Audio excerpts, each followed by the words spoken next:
Imagine caminhar por ruas de mármore polido, onde colunas altíssimas se erguem como dedos apontando para o céu.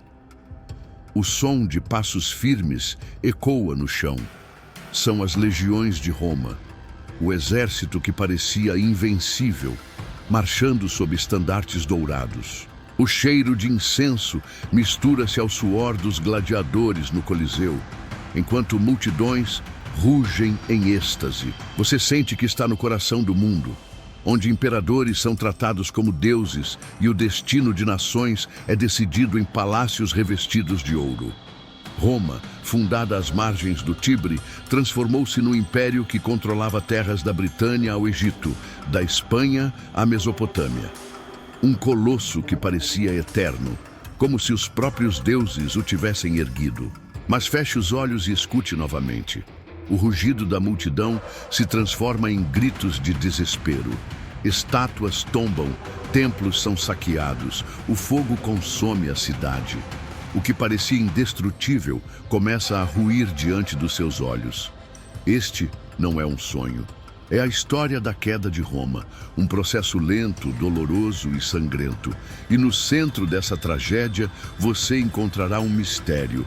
Quem eram os bárbaros que ousaram enfrentar o Império Eterno? O termo bárbaro nasceu da boca dos romanos, carregado de desprezo. Qualquer povo que não falasse sua língua, que não partilhasse de seus costumes, era visto como selvagem. Mas será que eram apenas hordas brutais sem cultura? Imagine atravessar as fronteiras do Império, longe da segurança das muralhas. Ali vivem tribos diversas: visigodos, ostrogodos, vândalos, francos, saxões. Povos com suas próprias leis, crenças e símbolos. Cada um carregava não apenas armas, mas histórias milenares. Ainda mais ao leste, das estepes geladas da Ásia, cavalgam guerreiros que parecem saídos de pesadelos. Os hunos, montados em cavalos velozes, atirando flechas certeiras, surgem como espectros que ninguém consegue deter. Mas antes de entender a ameaça, é preciso olhar para dentro de Roma. A grandiosidade do império escondia rachaduras profundas. Guerras intermináveis drenavam recursos. A moeda se desvalorizava. Os cofres estavam vazios. O povo comum sofria com impostos pesados, revoltas e fome. Latifundiários ganhavam poder, enquanto pequenos agricultores abandonavam suas terras. O que antes era força, uma sociedade unida pelo poder romano, começava a se fragmentar. Você sente o clima de desconfiança no ar. Senadores corruptos vendem decisões. Generais disputam o trono como chacais sobre uma carcaça. Entre 235 e 284 d.C., mais de 20 imperadores sobem ao poder, muitos assassinados pelos próprios soldados. A anarquia militar transformou Roma em um império instável. E para piorar, suas legiões já não eram formadas apenas por romanos. Mercenários bárbaros eram contratados para defender as fronteiras. Guerreiros que, em momentos de crise, poderiam se voltar contra seus patrões. O imperador Diocleciano tentou salvar o império dividindo-o em duas partes, Oriente e Ocidente. O Oriente, rico e seguro, floresceu em Constantinopla. O Ocidente, mais frágil, se tornou presa fácil. Imagine-se um legionário destacado nas fronteiras do Reno. O vento frio corta sua pele, a floresta é densa e a cada sombra parece haver um inimigo. Você sente que Roma está distante demais para protegê-lo. Os primeiros sinais da tempestade surgem em 376 d.C., quando os visigodos, pressionados pelos hunos, buscam refúgio dentro das fronteiras romanas. Mas, em vez de acolhê-los, oficiais romanos os exploram, vendendo alimentos a preços absurdos. O resultado? Rebelião. Em 378, na Batalha de Adrianópolis, os visigodos esmagam o exército romano e matam o imperador valente. Você ouve o som de escudos romanos sendo despedaçados sob lanças bárbaras. Esse momento é um presságio. Roma já não é invencível. Pela primeira vez, um povo considerado bárbaro derrota o coração militar do Império. O Ocidente se enfraquece cada vez mais. Problemas econômicos, instabilidade política e uma população desiludida criam um império vulnerável. As fronteiras são como muralhas rachadas, prestes a desmoronar. Enquanto isso, a sombra dos hunos cresce. Liderados por Átila, chamado de o flagelo de Deus, eles arrastam povos inteiros em sua marcha. Tribos germânicas fogem deles e invadem Roma em busca de abrigo, transformando as fronteiras em rios de refugiados armados. Imagine Átila diante de você. Olhos ardentes, voz firme, carisma que une tribos inimigas sob sua bandeira. Sua cavalaria avança como um trovão, deixando apenas cinzas e ossos pelo caminho. O impacto é devastador. As tribos germânicas pressionadas tornam-se invasoras. Visigodos, vândalos e ostrogodos atravessam o império como marés imparáveis. Em 410 d.C., o impensável acontece. Alarico, rei dos visigodos, marcha sobre Roma. 3 dias de saque transformam a capital em um pesadelo de ruínas e gritos. Você sente o cheiro de fumaça, o som de portas arrombadas, o medo de um povo que acreditava na eternidade de sua cidade. Não era apenas a destruição física, era a destruição psicológica. Roma, invicta por séculos, agora estava de joelhos diante de um bárbaro que já havia servido em seus exércitos. Mas a tragédia não termina aí. Décadas depois, em 455, os vândalos, liderados por Genserico, atravessam o Mediterrâneo e realizam outro saque ainda mais meticuloso. Eles levam ouro, relíquias e até prisioneiros ilustres. É daí que nasce a palavra vandalismo, um nome que carrega até hoje o peso da violência que se abateu sobre Roma. E, no entanto, mesmo em meio ao caos, há algo de enigmático. Muitos desses povos não eram apenas destruidores. Eles admiravam Roma, adotavam sua religião, copiavam sua organização. Queriam um pedaço do império, não apenas suas cinzas. O que se vê é uma transição lenta, quase como uma metamorfose. O Ocidente romano não desaparece em um instante. Ele se transforma, absorvendo os invasores e moldando um novo mundo medieval. Mas para os romanos que viveram aquele tempo, a sensação era de fim, fim das certezas, fim da segurança, fim da glória. Você caminha pelas ruínas, sente o frio das pedras queimadas. Cada sombra parece sussurrar que Roma eterna já não existe mais. Depois dos saques que rasgaram o orgulho romano, você sente que algo se quebrou de forma irreparável. As cidades do Ocidente parecem ilhas cercadas por marés hostis, muralhas reforçadas, granários contados, patrulhas exaustas. Em cada portão, rumores substituem ordens. Os godos voltam, os vândalos cruzaram o mar, os hunos cavalgam como sombras. O medo agora é a língua comum. A leste, Constantinopla ainda cintila como uma joia disciplinada. Burocratas eficientes, ouro que corre, muralhas inabaláveis. Mas você percebe a fratura. 2 metades tentando salvar heranças diferentes. O Ocidente, pesado de dívidas e nostalgia, se desfaz como tecido antigo exposto à chuva. Pessoas procuram proteção não no Estado, mas nos senhores locais. A lealdade, antes vertical, se inclina e procura abrigo. Na Gália, você atravessa uma fortaleza meio deserta. O vento assovia entre torres rachadas e nas pedras o musgo desenha mapas novos. Ao longe, ecos de cânticos germânicos esbarram nas canções latinas de um mosteiro cansado. Ali, os francos começam a se consolidar, não como invasores eventuais, mas como futuros herdeiros de terras, leis e coroas. Em campos encharcados, reis francos negociam com bispos. Trocam ferro por bênçãos, terra por fidelidade.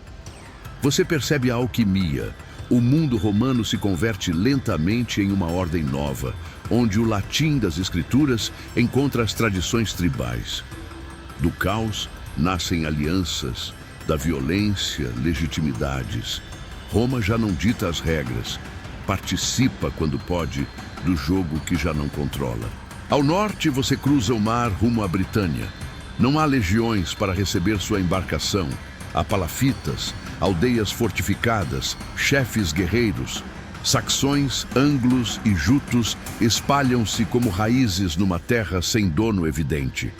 Os vilarejos latinos recuam. As estradas romanas somem sob a relva e novos nomes brotam do chão. Wessex, Mércia, Nortúmbria, antecipando uma Inglaterra que ainda não existe, mas já respira. Cada deslocamento populacional é um martelo batendo no casco do império. Você vê longas caravanas, mulheres com crianças no colo, guerreiros ao lado de carroças, bois puxando o que restou de um passado. Não é apenas invasão, é migração, fome, medo dos hunos, busca por terra e sol. Onde Roma enxerga ameaça, essas gentes veem sobrevivência. Então, o trovão das estepes. Os hunos surgem como um mito hostil tornado carne. A cavalo, arqueiam-se sobre selas leves, disparam flechas com precisão impossível, desaparecem antes que a poeira assente. Você os escuta antes de vê-los. O ribombar de cascos como chuva grossa em telhado de madeira. Em seu rastro, vilas somem, rotas se deslocam, reinos inteiros mudam de lugar. Átila ergue-se e a palavra medo muda de significado. Você vê em seus olhos uma lógica glacial. Tribos são unidas, chefes rivais dobram o joelho, tributos se convertem em hábito. Não é só violência, é engenharia de poder.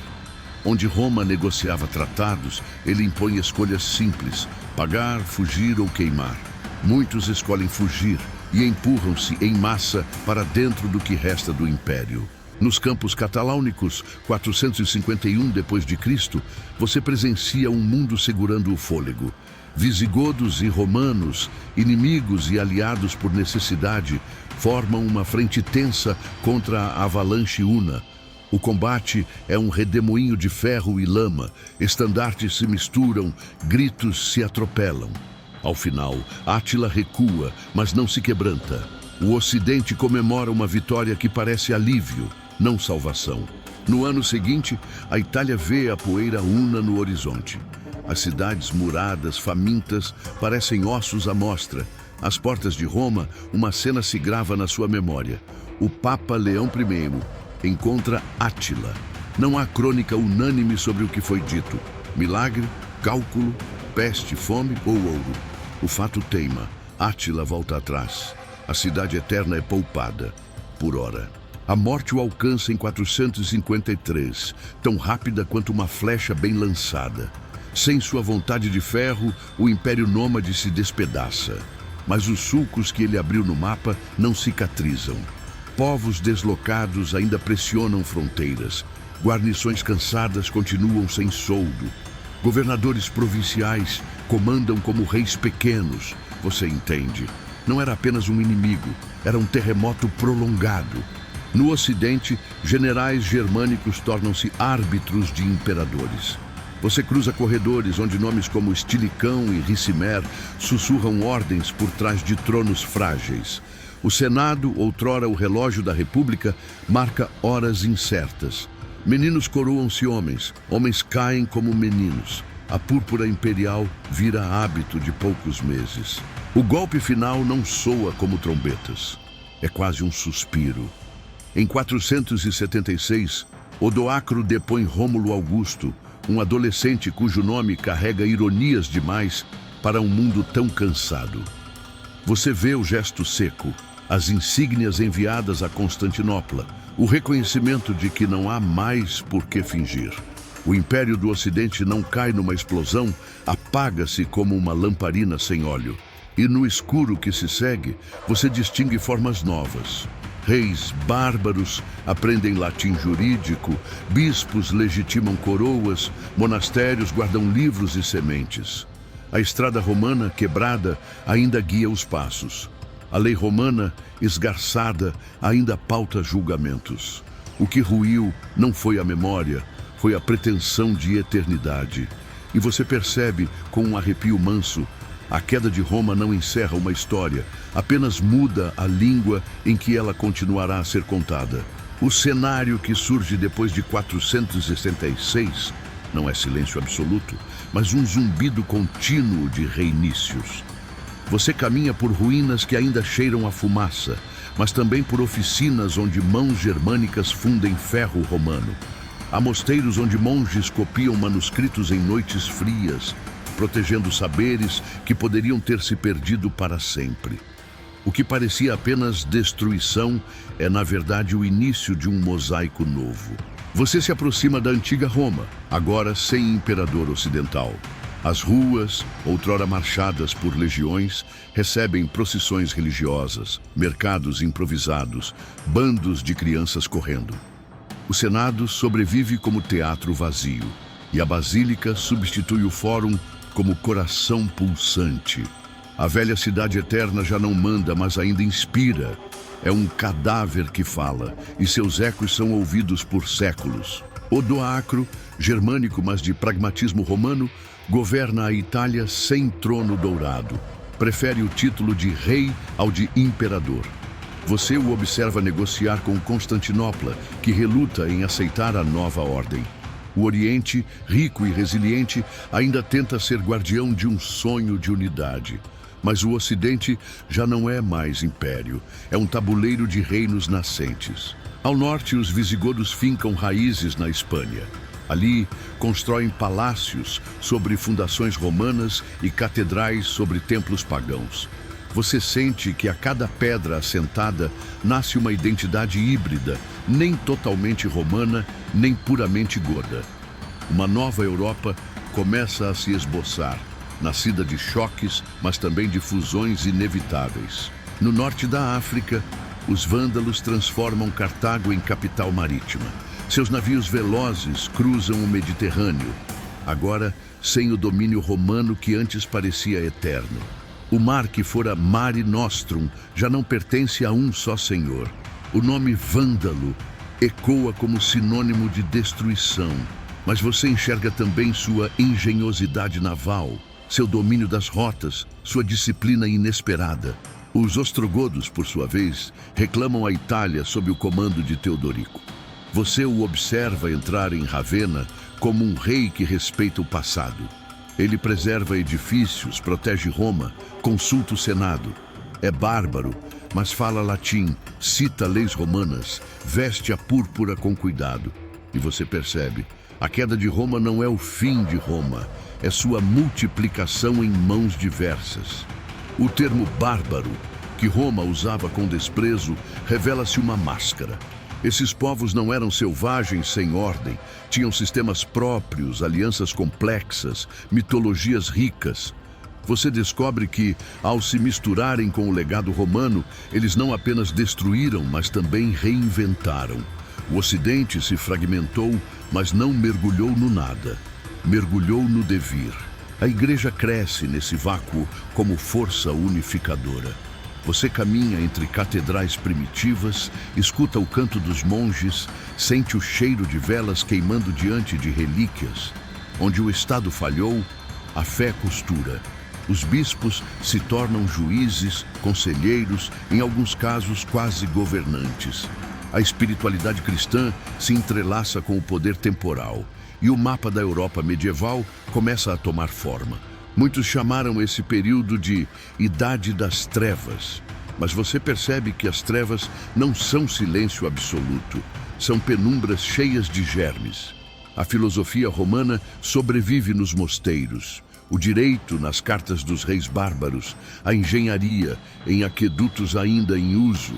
Os bárbaros não apagaram a luz, apenas a filtraram por vitrais coloridos e diferentes. Ao caminhar pelas muralhas de Adriano, já cobertas por séculos de vento, você escuta uma mensagem silenciosa. Roma parou aqui, mas o mundo continuou. A fronteira que antes dividia civilização e selvageria tornou-se linha borrada. Hoje, Parece apenas um monumento arqueológico, mas na época era o suspiro final de um império tentando se proteger do inevitável. A pergunta que ecoa é simples e perturbadora. Por que Roma caiu? Você revisita os fatores: economia em crise, corrupção, disputas internas, fronteiras indefensáveis e, claro, as invasões bárbaras. Mas nada disso isolado explica o colapso. Foi um conjunto de rachaduras que, somadas, tornaram impossível sustentar o peso de um império tão vasto. A ironia se revela diante de seus olhos. Roma, que conquistou pelo ferro e pela disciplina, perdeu não em uma única batalha, mas em séculos de desgaste. Não tombou diante de um inimigo superior, mas de muitos inimigos persistentes. Não foi derrotada por falta de glória, mas por excesso de glória. Cresceu tanto que já não conseguia se carregar. Você se volta para o legado. Estradas, aquedutos, muralhas, leis, línguas latinas que moldaram o futuro. Mesmo os povos que derrubaram Roma acabaram se curvando à sua memória. Os godos adotaram o latim. Os francos guardaram a lei romana. Até os próprios vândalos carregaram símbolos romanos em seus escudos. Roma caiu, mas sua sombra nunca deixou a Europa. Ao fim da sua jornada, você contempla o Coliseu já em ruína. O vento atravessa seus arcos partidos como se fosse um lamento. Mas no vazio das arenas, você sente algo diferente. Um sussurro persistente que diz: eu ainda estou aqui. Roma pode ter caído como império, mas como ideia sobreviveu a cada saque, a cada invasão, a cada século. E você, ao sair dessa viagem, leva consigo uma reflexão. Talvez a verdadeira lição da queda de Roma não esteja em sua destruição, mas em sua capacidade de se perpetuar. Porque os impérios podem ruir, mas as ideias atravessam o tempo. E enquanto caminhamos em cidades que ainda respiram o traço romano, nos perguntamos: será que algum dia o nosso próprio mundo terá sua queda contada como a de Roma?